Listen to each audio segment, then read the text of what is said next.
We are the sons and daughters of the soul. We are resilient and forever forward-thinking. We ask for nothing else than the opportunity to live and to create the lives that we were meant to live. We want nothing but an equal chance at options and possibilities. The same possibilities and options to live out our potential as our fellow man. We want to be heard, understood, and expressive in our reality. We are the future. We are the creative. We are here.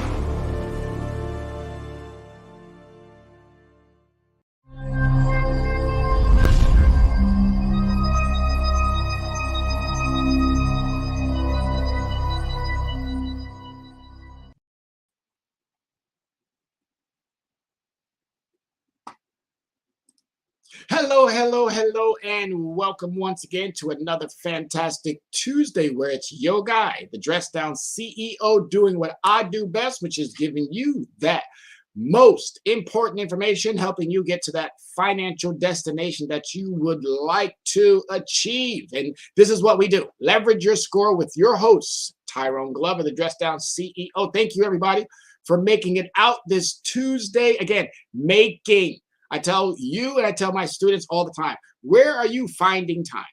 Where are you finding it? Is it underneath this? Is it in this phone? Where is that time that you're attempting to find? Ladies and gentlemen, you can't find time. You have to make that time. You have to make it.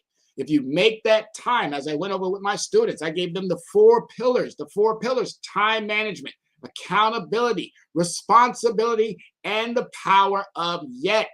Come on, people. Come on. We are older. We are older generation. We got to get out of our own way. So make that time, and congratulating you for making that time and for being here today. First and foremost, got to give a shout out to that creator, because without him, none of this would be possible. And give a shout out to you. Happy Thanksgiving. Happy Thanksgiving weekend that's about to be upon us. Hopefully you are giving thanks, being grateful, being humble to what you have, and looking at others and saying, hey, how can I help you out? So this is what I do. This is my Thanksgiving gift and my appreciation to you, so that we can do what we need to do when we get to that next year and beyond. So this is Leverage Your Score. We are going to be talking about things today that's going to help you hopefully get to where you want to be. As I said, that final destination. What are you thankful for as you go through this session and as you go through until we get to that Thanksgiving? Hopefully you're doing all of the right things. But if you're not, please reach out. Reach out to Soul City Network. Reach out to Leverage Credit Recovery.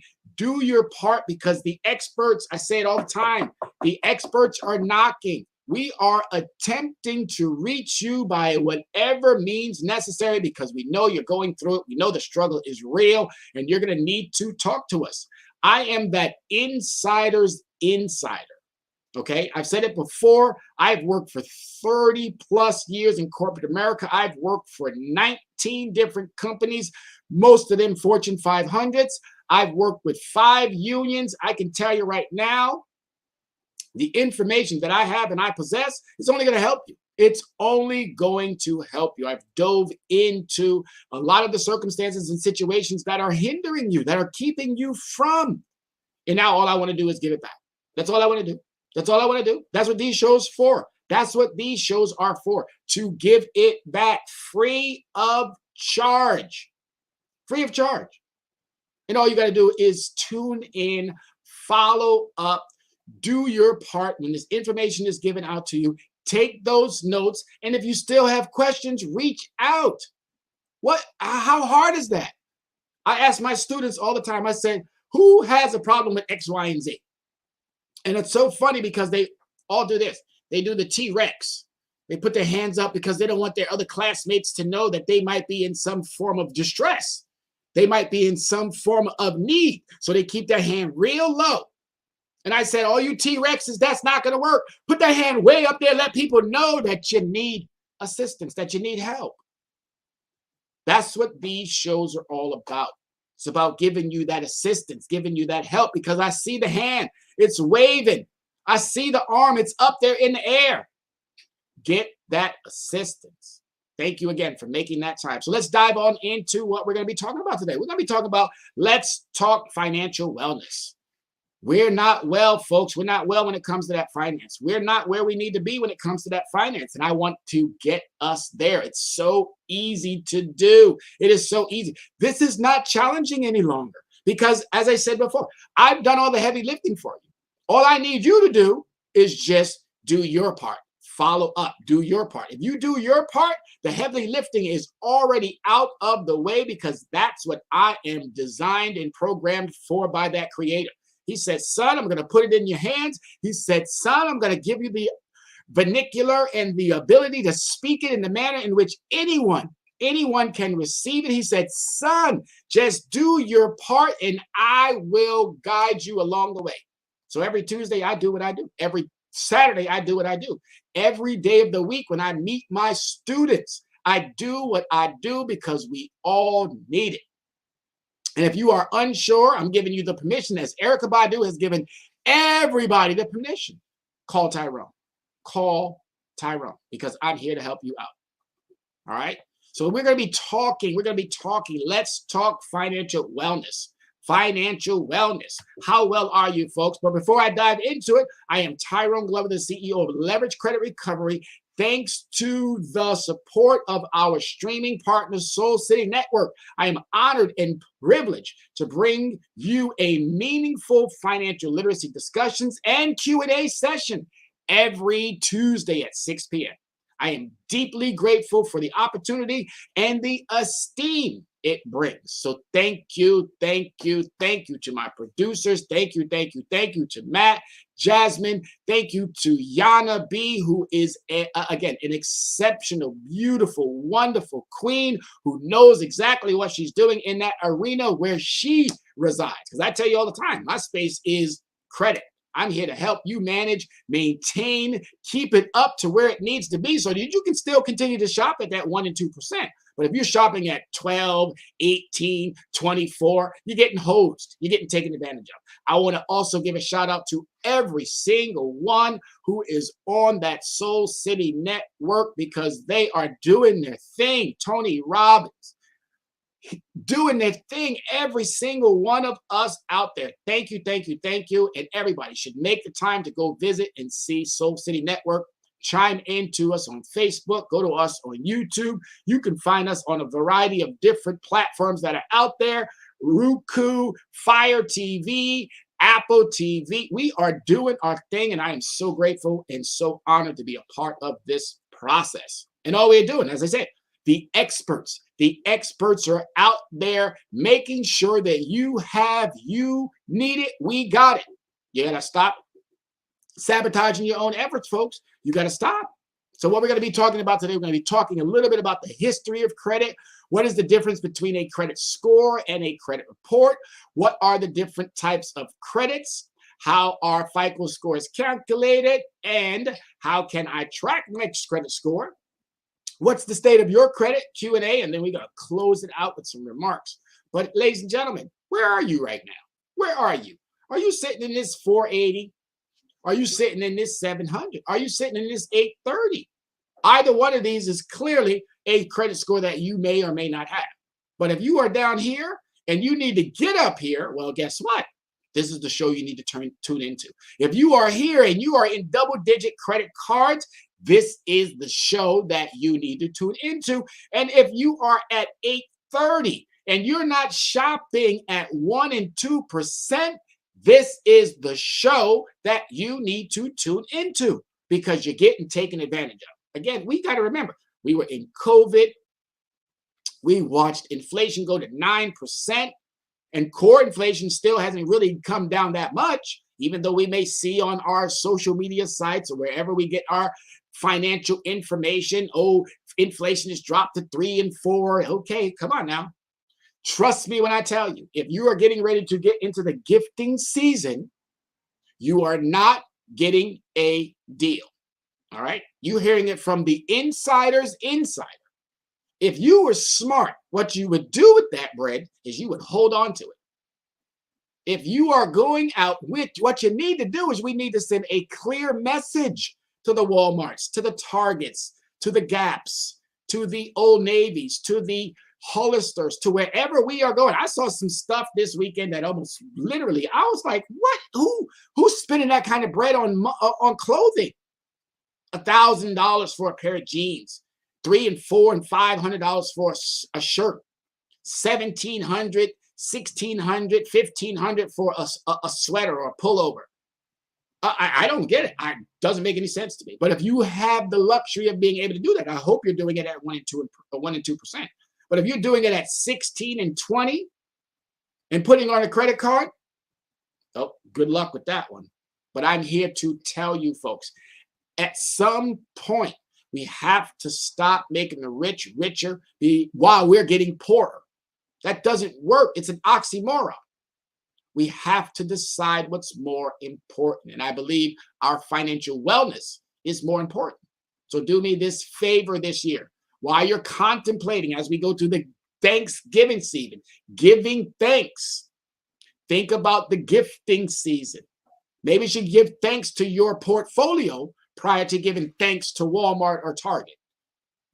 It's just a suggestion, folks. You can do what you want to do because y'all grown, right? Y'all grown.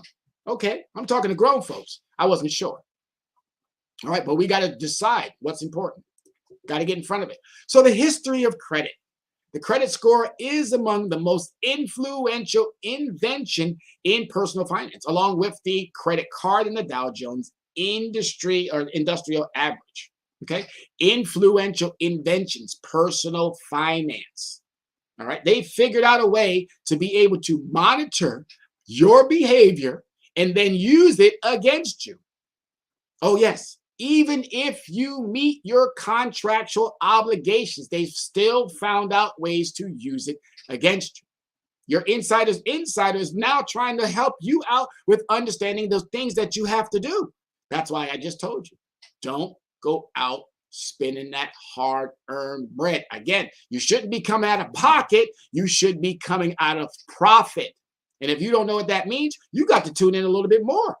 You got to tune in a little bit more because that right there, that statement alone should be having you look in the mirror going, what? Whoa. Is he talking to me? Because I'm talking to you. I'm talking to everybody out there who doesn't quite understand that your financial stability is being jeopardized by your behavior. And we got to decide one way or another. We got to decide, what do we want? Sanity, or do we want to continue down the road of insanity? Or insane, or insanity, I guess, which one is more of the proper way of pronouncing it. But one way or another, we can't do both. We can't do both, and you have to decide. And I'm for financial sanity, making sure that we're all okay. I'm not here to compete with anybody. I'm not here to go back and forth with anybody. I'm here to give you information, valuable information that has been proven to help you get to that next level. But as influential as credit scores are, few people know the full history of how they came to be. So when were credit scores actually invented? That's a good thing to know. So what the history of credit, surprising as it may be, credit scores as we know them now are only a few decades old, but the history has lied. The groundworks for their development goes back almost 200 years. So we've been always dealing. It was called first and foremost bartering. If I had a cow and you had a sheep, we would barter with each other. I'll give you some milk and you'll give me some wool. If I had some chickens and you had a lumber yard, I would give you some eggs and some chicken, and you would give me some lumber. It was all known like that. And then as time went on, if you didn't have the chickens or the means of being able to, well, they would issue an IOU. And then the IOU slowly but surely became credit, and here we are today. Promising to pay. That's what credit is. I promise to pay you when I get my resources, and that allows for me to do what I need to do. So they've put it into a system where they're checking it every 30 days. If you do your part, guess what? You would hope that they do their part. But as I stated, they're not. They're not. We're living up to our obligation, contractual obligations as best we can, but we have a lot of uphills to travel when they themselves seems like all they do is skate. We have to do better. We have to do better by knowing what the circumstances are. We have to do better by understanding that not everybody who calls themselves a friend is actually a friend. Equifax, TransUnion, and Experian, they are not your friends. And it's sad to have to say that some of these government entities as well, CFPB, which stands for the Consumer Financial Protections Bureau, they're not your friend. FICO, Fair Isaac Corporation, not your friend. These individuals are about profit. They're about money. And I keep asking the CFPB, where does that money go when you all fine and fee someone? Where does that money go? Because it seems like y'all always collecting millions and hundreds of millions and tens of millions of dollars. Where does that money go? Should come back to us that are being harmed by these entities. But that's just another question for another show. But there you can see, we've always had credit. It was just named something different, and it's been around for about 200 years. All right, so the history of credit, 18 to 1900, the beginning of credit reporting.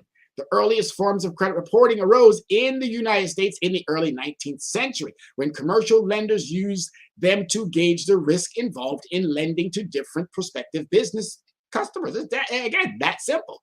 They started to figure it out, and then they figured, wow, this could be a lucrative business. By the mid-1800s, two of the most important credit reporting agencies were R.G. Dun & Co. and Bradstreet Company, which you now know as Dun & Bradstreet. Both these companies developed alphanumeric scores to predict the risk factors of commercial business applications.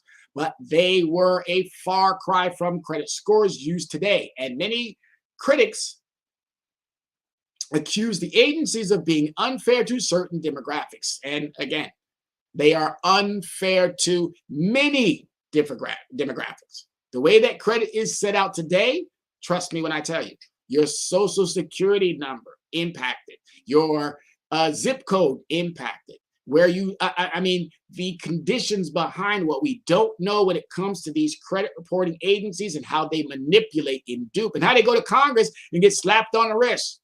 Don't do it again. Don't do it again. Decades. Don't do it again. Don't do it again. But they still, when you have multi-billion-dollar industries and you're going to tell them not to do it again by fining them millions in fees and fines, that only emboldens them to do it again, because they can turn around, they can write that stuff off because it's a loss to their business. They know exactly how to manipulate the actual entity that's supposed to protect us. It's pretty sad. It's pretty sad. But as I say, you're hearing it from the insider's insider.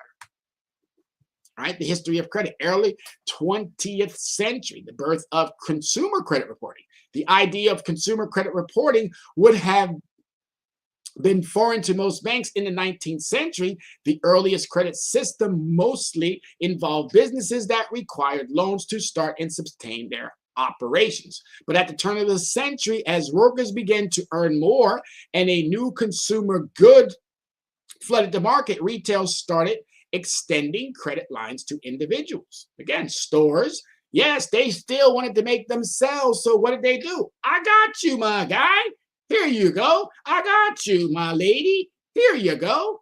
And they extended that credit, and that's what we have today. Same retailers hired credit managers to evaluate the risk involved on a case by case. And that was the beauty of it, because you had a live person who was someone that you can say, hey, you know what? I'm going through some things, because they themselves were equally going through some things. So they gave you, and they went and talked to their bosses, and their bosses said, hey, we're going through some things too. All right, we're going to extend them. We're not going to harm them. We're going to extend them a little bit more time. But what do you think you're dealing with now? Do you think that algorithm or that AI is going to say, well, that's John, or that's Sally, or that's Tyrone, or that's Malik, or that's whoever, and we're going to give them some more time? Absolutely not, because they're now using AI and algorithms to obviously manage it so that they're above. They have to be above. Their profit margins have to be above. They have to be so high. And they will cut you off. They will reduce your utilization if you're not meeting the contractual obligation or the understanding in the manner in which it benefits them. They don't care if it benefits you, they care if it benefits them. But once you know the inside of how to make sure that it benefits you as well, then, as I said, you're going to be spending your profits and not spending your pockets. And it's really important to understand that. In 1912, these credit managers formed a national association to develop a standard method of, collecting, sharing, and codifying information on retail debtors. Yes. So now they have it. Now you get your very first credit reporting company, which was founded in 1899, the RCC, which eventually changed its name to, again, one of the most egregious abusers of all public credit information, Equifax. Equifax. Equifax. They went through a breach situation, $800 and something million. Haven't seen a penny. Has anyone seen any of that money that Equifax was supposed to be giving out? They gave out free credit reports. Free credit reports that you can get anyway. But they still kept that $850 million. I still haven't seen a penny. CFPB, FTC, regulators. What happened to that money? Why didn't it come back to the citizens? For this egregious overreach that they had. They had a breach. We didn't have a breach. They breached us. But yet they're still fully operational. Come on now. You're playing us for fools. They're playing us for suckers. And I think my good friend Dr. Yana B has a book. She has a book that's referring to something like that. All right. Don't get played as a sucker or don't be a sucker. One of the two. But this don't make no sense. It don't make no sense. So they were founded in 1899, Equifax, and went on to become one of the big three credit bureaus, and they're bureaus because of the falsity behind what we think a bureau is. A bureau, according to us, is a government entity. So they adopted that name to strike fear into consumers. Because you don't want the Bureau after you. Oh, my Lord. Oh, my God. That's the Bureau. It might be related to the FBI, Federal Bureau of Investigation. These are not bureaus. These are for-profit entities. They are credit reporting agencies. That's all. For-profit entities, which make billions of dollars off of our hard work, manipulating our ability to gain access to. It's tragic. And the other two that are equally in that same capacity, but not as bad, is TransUnion, which if you have a Credit Karma and you're using that, that's a TransUnion product. Please be careful when you're using it because those scores that they have might be real for TransUnion, but that other score that they have on there, it's not Equifax's. It's not Experian. So again, and then you have Experian. According to Experian, they're the most widely used. But you never know as a creditor. You don't know which one of these entities that they're going to be using to get your credit report. That's why it's really important to make sure that wherever you go, as you get ready to start gifting, as you get ready to start visiting all of your favorite stores, wherever it is that you're going to be going, watch out for we got this deal. You can get 10% off on this lovely item today. Would you like a credit card? Oh, go ahead and fill this out. It's only going to take me a few minutes. Oh, why do I know that? Because I've been in multiple stores where I myself was someone who was giving you that information, where I myself was someone who was making sure that our associates knew exactly how to promote that and get you to buy into it. Yes, that's what I did. That's what I did. I did that for 30 plus in a multitude of different industries. And I'm here to tell you now, the insiders telling you don't get caught up in the gimmicks. I love Kevin Hart. I love Samuel L. I love John Cena. I love all those actors who get out there and get that paycheck. I love you guys. But let me tell you right now, you definitely aren't getting 2%. You didn't go into there and say, okay, I'm going to take this contract and all I want is 2%. No, I'm sure you navigated and orchestrated something real lucrative for yourself. So stop getting on the airwaves talking about, oh, you can get 2%, 5% back. That's laughable. That's laughable. It's laughable. You know good and well it's laughable. So please stop, okay? But still, keep doing that. Keep earning your bread. Keep doing what you're doing. Appreciate you. But now the insiders telling you that those gimmicks will not fly any longer. Sorry, they won't fly any longer. So again, 1970 to 1975, the era of consumer protections. So now we were in an area where they knew they were taking advantage, and somebody had to step in and say, okay, time out, put the brakes on. But what they didn't do is they didn't close any of the loopholes. They left them wide open, just like the door, wide open. They left them wide open, like the black hole, wide open. But yet they still came up with these consumer protection acts that were there and still are there to protect us. So in the 1970s, after the RRC announced the computerization of its credit files on millions of America, Congress had to pass a series of consumer protection laws in response to complaints, subjective, unfair, and inconsistent credit decisions. And who do you think it impacted the most? Absolutely. Thank you. Thank you. African Americans. Who else? Thank you. Thank you. Hispanics as well. Who else? Yep. Women, primarily women. Who else? Yep. Young folks, the vulnerable, obviously seniors. Absolutely. You are all spot on. Congratulations. Yes, those were absolutely correct. That's why they had to come up with these understandings. In 1970, they came up with the Fair Credit Reporting Act. In 1974, they came up with the Equal Credit Opportunities Act. They armed to discover or discourage unfair credit reporting practices and protect consumers from lender discrimination. But did they go far enough? No. They didn't even know how to enforce it. They just slapped them with fines and fees. But where did that money go? Did it come back to the citizens who were being duped, who were being taken advantage of? Absolutely not. Absolutely not. So as I said, they left gaping holes, huge monstrosities as holes. And did what with that funds? Oh, they kept it for themselves. Come on now. Come on. Too old and definitely not too tired. But I'm ready for this one. I'm ready. I've been waiting for this opportunity. I am positioned prime for this moment in our history to set the record straight, to course correct. Because if you want financial wellness, if you want financial stability, if you want financial freedom, you're going to have to start tuning in. And you need to start tuning in today, next Tuesday, next Saturday, the following Tuesday after that, the following Saturday after that. You can call me, as Erykah Badu says, call Tyrone. Call me, because you need this. You need this information. But while these acts regulate the credit bureau's behavior, the big three continue to expand their operation. All right, 1975, 1989, the first credit bureau FICO score. All right, so now they said, all right, so we have established the bureaus to monitor because we're giving out this credit.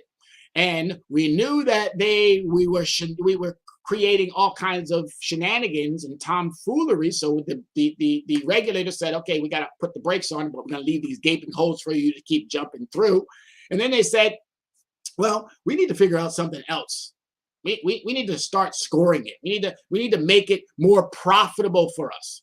So they took away the triple A's and the double A's and the single A's and the triple B's and the double, because that was way too much leeway that they were giving consumers to have to actually do good, even though there were these gaping holes. So they said, well, we gotta figure out something, because we're making a lot of profit, but we need to still make more profit.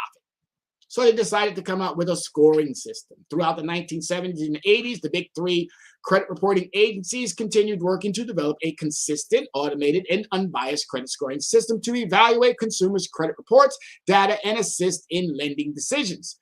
To that end, Equifax hired technical firms, Fair Isaac Corporation, who's known as Fair Isaac Corporation, or FICO, which is FICO, founded in 1956 by engineer Bill Fair and mathematician Earl Isaac.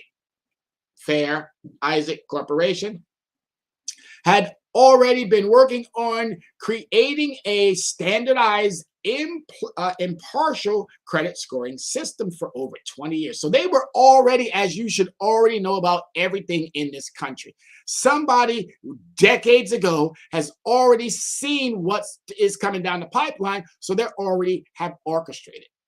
Just like they've been waiting for the opportune time to turn our democracy into an autocracy. If you don't be careful, folks, if you don't be careful, in 1989, Fair Isaac and Equifax launched the first model score called Beacon.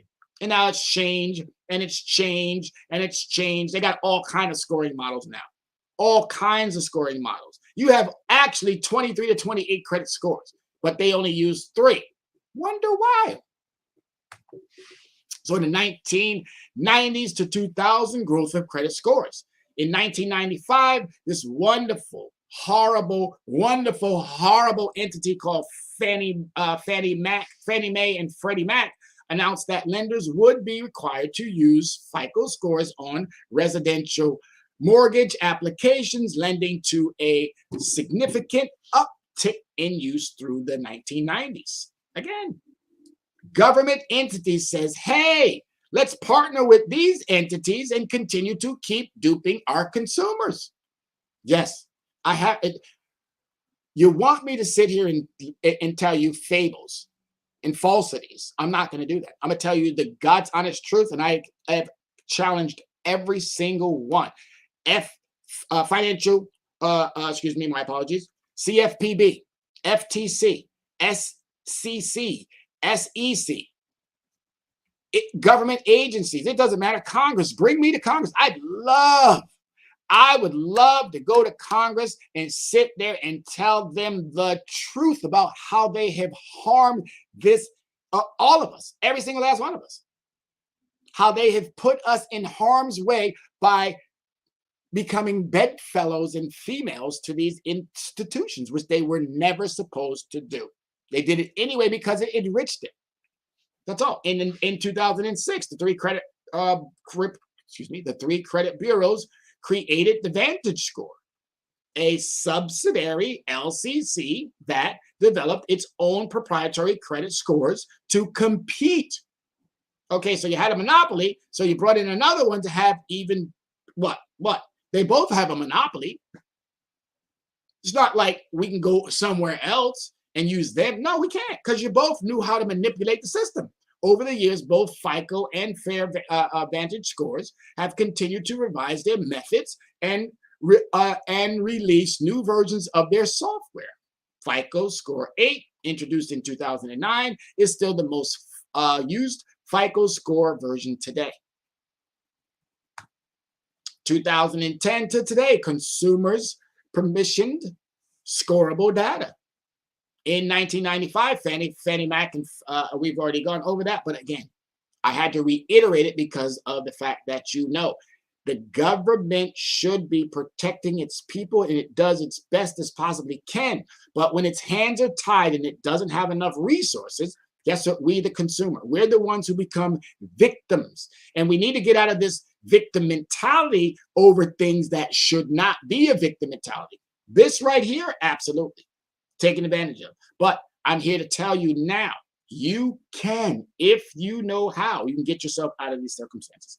If you know how, and that's what these shows are all about, to give you the know-how so that you can get out and from behind these circumstances and these situations, because all they're doing is creating more hardship, not just for you, but they're creating more hardship for that family.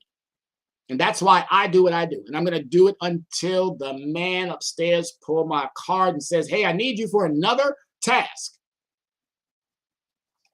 But we got to do better, folks. We have to do better. And if we do better, I'm telling you, everything that we think is going to change is going to change for the better. It's going to change for the better. Credit bureaus typically only consider credit lines when they compile their reports. Both in recent years, they've introduced programs to let consumers add other types of credits to their credit reports as a way to help improve their credit scores. But now, Now they're taking all that again away from you. You get a new credit card, it's gonna drop your history. You get a late payment. Oh, there's nobody going to call you and tell you, oh, we're not going to drop you down 60, 80, 120 points. You get a item that goes into a derogatory. Yes, you're going to lose a lot of points. But it's so fascinating that on the rise, what happens? You see things stagnate as always. Wage stagnation, credit stagnation. There's so many stagnated situations going on in our country today. There's no wonder that we're frustrated and tired of both parties. Democrats might be leaning more towards aiding and helping the people, and we already know about that other side. They done went total MAGA. But this is not a political show, folks. This is a financial show. But unfortunately, it all intertwines. It all intertwines. In 2018, Experian introduced Experian Boost, where they would allow you to go out and add your utilities, subscriptions, and maybe sometimes you can put your rent on there. But this should have been something that should have already been in existence. Why is it that you can put your mortgage on your credit report, but you can't put your rent on your credit report? I mean, make it make sense. There's no reason why you can't. Now, all of a sudden, decades later, oh, now they're even doing something where, guess what? You can apply for a car loan and it won't even hit your credit report. Oh my God, oh my God, oh my. Please, gimmicks. They could have did this decades ago and saved a lot of people from the hardship. We could have had homes. We could have had auto. We could have been doing the right things had they introduced these understandings decades ago. But they knew it was profitable. They knew that it would keep a certain amount of individuals out of this market. So they would have to use a secondary market, payday loans, check cashing places. Really? Well, as I told you, the shenanigans is up. The tomfoolery is done. The snake oil salesmen, we know what you're doing. The carnies, we're on to you. And that's why I'm telling you, folks, stop. Stop today. Do not find yourself in a situation where you're signing yourself up for another credit obligation that's going to charge you 24, 28, 16, 19, whatever the double-digit percentage is. Stop. You have to start, and we have to start sending a resounding message out there to the institution. Thank you, but no thank you. And eventually they'll learn. Eventually, it's not going to harm us at all because we can take our bread, as I told you. You should be spending profits and not pocket. So you can take that bread, put it back in your pocket, and I can show you other ways of growing it. Not just myself, but as I told you, I have those who are experts in their own lane. My lane is credit. So if I can help you with securing the best interest rates so that you can keep more of your money, what do you think I want you to do with that money? I want you to put it into the hands of somebody who's going to make sure that you're getting those double-digit returns. If you don't know anything about the Rule 72, ladies and gentlemen, you need to Google it. Rule 72, Google it. If you are not doubling your money in a certain time frame, what in the world do you think is happening with your money when it's in those financial institutions? They're doubling theirs, and they're doubling it beyond anyone's wildest imaginations. All right, so what is the difference between a credit score and a credit report? Your credit score and credit report are two different products, but they are closely related. Lenders use both to determine your credit worthiness. The three major credit reporting companies, Equifax, Experian, and TransUnion, each compile their own reports listings your various lines of credit. Each report is different since not all lenders report to all three agencies, but each contain a detailed list of your credit accounts and payment history. They also contain information on things like credit inquiries, repossessions, and bankruptcies. Those are the derogatories that you do not want to see, folks, because you get anything like that, crash and burn. But is there recovery? Yes. That's the beauty of this entire process. You have to know if I get or find myself in a situation where I'm not as where I'm not producing in the manner in which I should, is there a remedy and a recourse that will put me back on that path to success? Well, I'm here to tell you now. Leverage credit recovery. Leverage credit recovery. Say it with me. Leverage credit recovery. Not that hard. Not that hard. So what they don't contain is your credit what they don't contain in your credit scores. Instead, your credit scores is compiled by separate companies using FICO or Vantage based on the information contained in your credit report. Again, different companies use different algorithms, but both FICO and Vantage products a 3-digit number between 300 and 850. All right, if you're in that 300 area, clearly that's not good. And you can work your way up. You just have to know how to use your products. You have to know how to maintain and also monitor. We monitor our battery levels on our phone. We monitor our gas levels in our car. We monitor our blood pressure. We monitor so many things in this world. But when it comes to our financial understanding, we will give almost nothing towards monitoring our credit. That has to stop. If you want to see yourself, find yourself in that 820, 830, 840, 850 range, well, these are the things that you're going to have to do. And one of them that you're going to have to do is you're going to have to monitor your credit if you want to be financially well.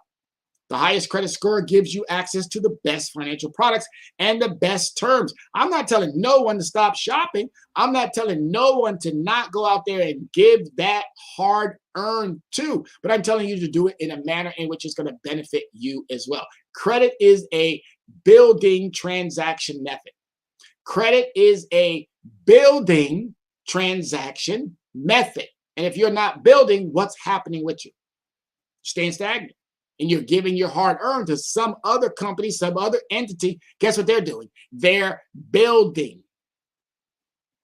I keep telling you, this is not hard. It's super, super simple. But you're going to need somebody who knows, that can coach you, that can aid you, that can guide you through the process.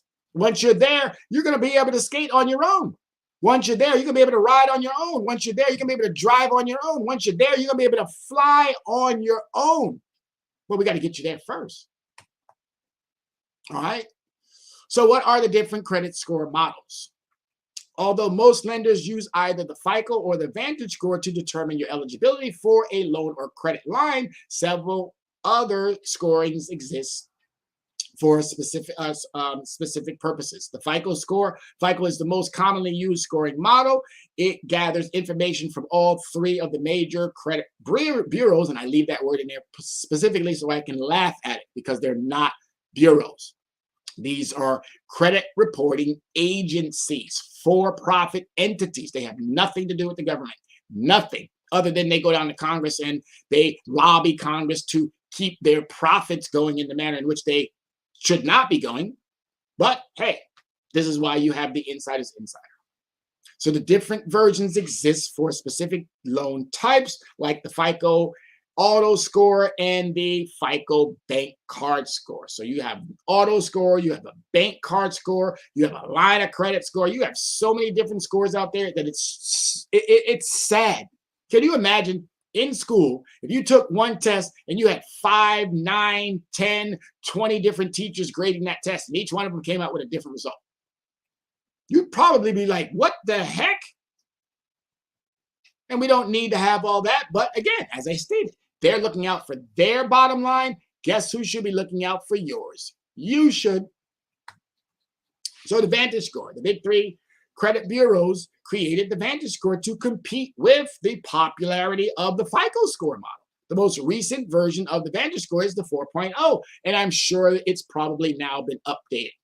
The plus scores were developed by Experian for consumer education purposes. Oh, now I wonder why our student loans are so astronomically crazy and why we can never get anything taken care of it, and why the Biden administration and the administration previously to that didn't give two flying farts, but the administration before that literally did what it could to try to help students, and we're still back where we are. You need to forgive these student loans because you duped students into taking something that you knew was harmful. You knew it was harmful and you allowed for it to be put out there, harming students, harming our most vulnerable. Students, if you need an advocate, by all means, reach out. Anybody who has a student loan, you need to start talking to me, because if we come together, you need a spokesperson. You need somebody who is not intimidated by those individuals in Congress, who's not intimidated by banks, who's not intimidated by none of these lenders. That's what you need. And I'd be more than happy to do the heavy lifting. More than happy to do the heavy lifting. But you got to get out of your way and say, hey, you know what? I'm going to trust somebody. I'm going to put that trust back in someone. And I'm telling you right now, I'm a very trusted individual. I am a very upfront, honest, in your face, know it all when it comes to my lane, my space. And I challenge anyone, Equifax, TransUnion, Experian, Congress, banks, CEOs, CFOs, COOs, president, it doesn't matter. Because I know what I know. And believe me, I am not shaken by anyone who thinks they know more. And if you do know more, you're only going to make me that much more formidable. So please, students, anyone who's got credit situations that they can't get out of or see no way of, you need to reach out. Because if you do, I got you. The Trans Risk Score, developed by TransUnion. Your Trans Risk Score was a scale from 100 to 900 and is only used to determine credit risk. So we got another score, Equifax score. Like the Plus score, the Equifax score is only used for educational purposes. It ranges from 280 to 850. Again, another score. All right, it's ridiculous. But here is the key to making sure that you maintain a perfect credit score. All right, you got to pay on time. That's 35% of your overall credit score. You got to pay on time. All right. You have to bring down your utilization. You get a credit card. All right. You start off at 0, but you still have a limit. You start off at 0, but you still have a limit. You can use the whole thing. I've heard some really wild stuff. Oh, I'm only supposed to use 30% of my credit. If you got $1,000, why would you only use 300? Doesn't make any sense. You can use the whole thing. Now, what's smart is bringing it down back to that 30%. That means you free up 70% of that credit. Now, the industry and the algorithms, they love to see.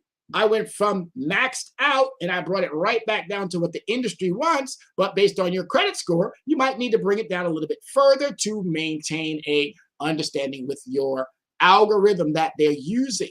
And if you do it properly, you do it consistently. All right. We don't know nothing about that word, because if we did, we wouldn't be doing this with our credit.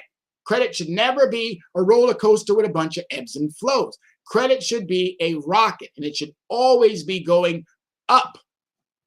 Always, if you maintain this type of an understanding. All right. So paying on time, credit utilization, that's 65 points. In any country, in any school, in any continent that I've been on, 65 is a passing grade. 65 is a passing grade. Are you going to get some ancillary points? Absolutely. You're going to get some ancillary points from these other factors here. New credit. New credit is inquiries. You don't want to be out there inquiring.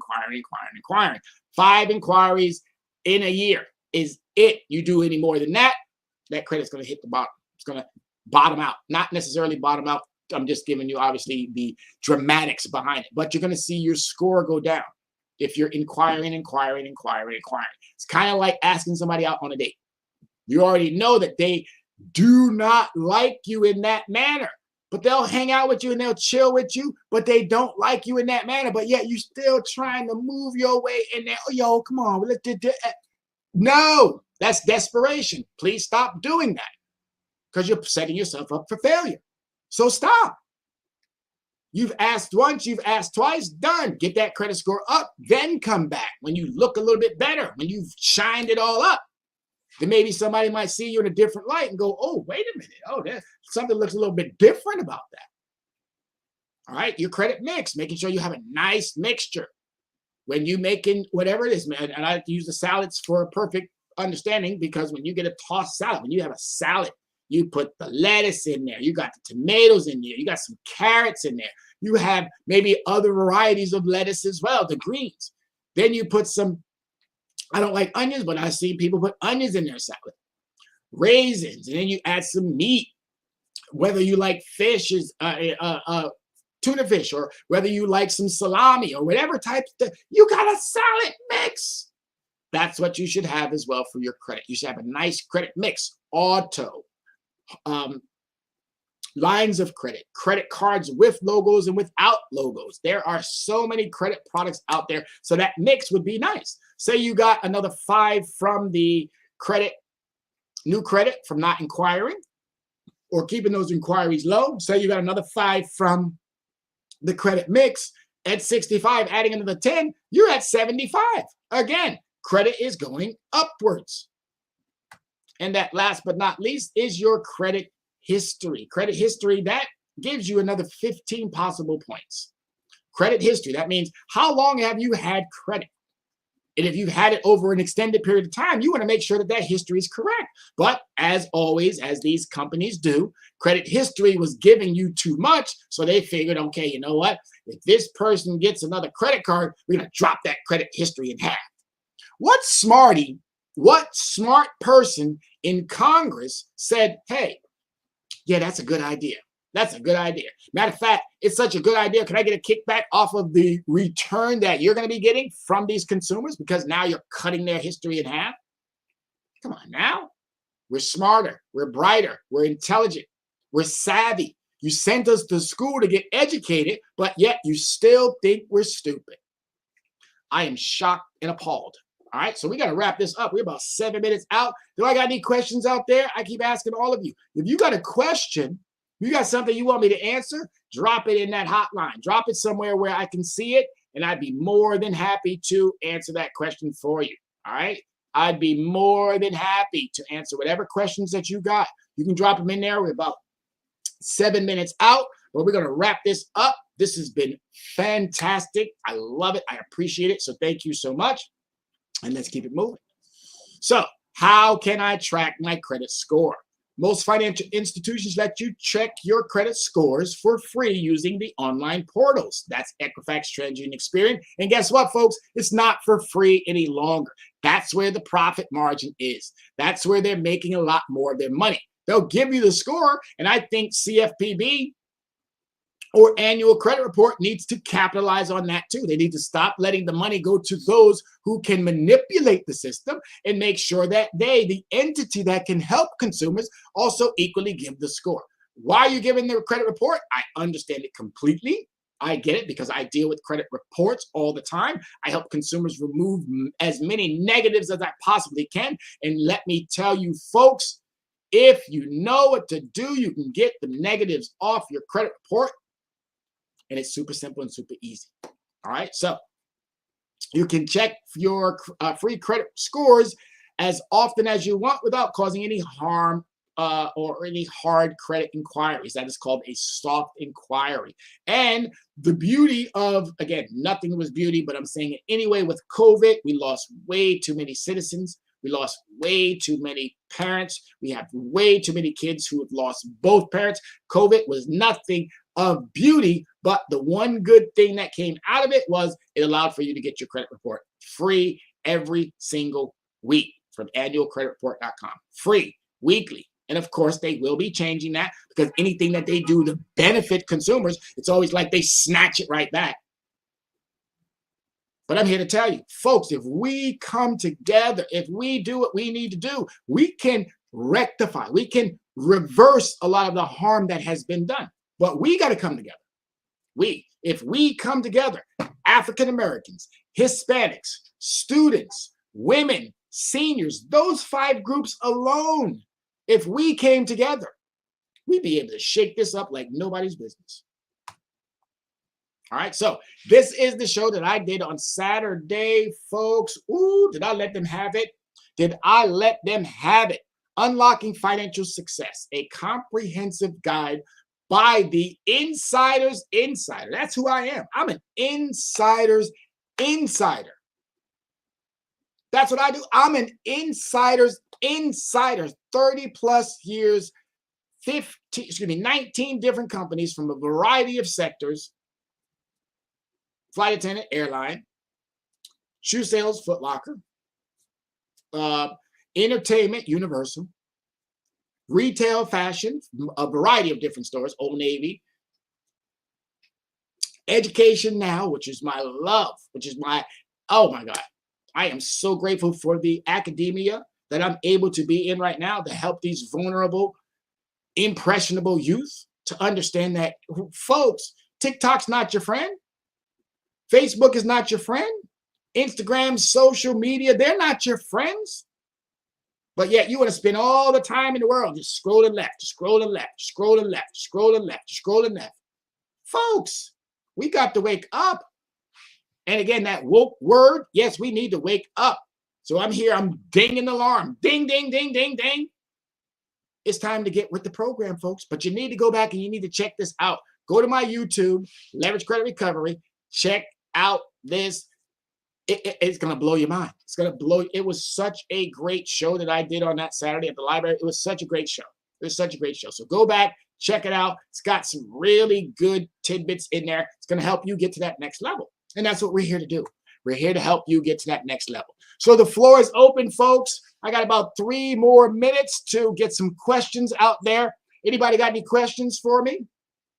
If you do, go ahead and drop them in there while we get ready to wrap this up. As always, this is one of my favorite days of all days. I love every day because I'm just that type of a person. I know how to spend my profits and not spend my pocket. I know how to elevate my credit situation and get it to where that ideal standpoint. I'm waiting until things come back down, and I'll wait. I have no problem. My financial situations are getting better and better and better because I have patience on my side, because I have knowledge on my side, because I have God on my side. So I'm not rushing. I am not in any position to put myself back out there and get into harm's way because of what? No patience. I make time. And when I make time, I find out that I don't need to rush myself to do stuff that I used to do that was only taking from my pocket because I didn't have much profit.